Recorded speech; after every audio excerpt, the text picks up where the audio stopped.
Hi hello welcome back to our channel. இன்றைக்கி நம்ம என்ன பார்க்க வந்திருக்கோம்னா ஒரு சூப்பரான dinner and breakfast recipe for kids.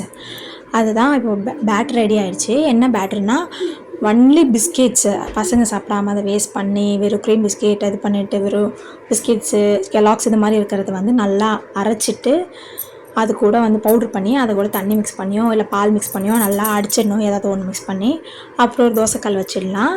வச்சுட்டு தோசைக்கல் வைக்கிற கேப்பில் நம்ம கொஞ்சம் அது பேர் என்னது நாட்டு சர்க்கரை லைட்டாக உப்பு போட்டு நல்லா மிக்ஸ் பண்ணிவிட்டு நல்லா இது தோசைக்கல்லில் ஹீட் பண்ணி அதில் ஊற்றி நல்லா திருப்பி நாலு டைம் திருப்பி போட்டு நல்லா வெந்ததுக்கப்புறம் எடுத்து சர்வ் பண்ணால் பசங்க ஹாப்பியாக ஒரு ஜாலியாக என்ஜாய்மெண்ட்டோடு சாப்பிடுவாங்க நம்ம செஞ்ச ரெசிப்பியை. ஸோ மறக்காமல் இதை ட்ரை பண்ணி பாருங்கள். நம்ம வேஸ்ட் பண்ணாமல் ஒரு பொருளை ரீயூஸ் பண்ண மாதிரியும் இருக்கும், பசங்களுக்கு பிடிச்ச ஃபுட் மாதிரியும் இருக்கும். தேங்க்யூ. மறக்காமல் சப்ஸ்கிரைப் பண்ணுங்கள், லைக் பண்ணுங்கள், கமெண்ட் பண்ணுங்கள், மறக்காமல் சப்போர்ட் பண்ணுங்கள். பாய்.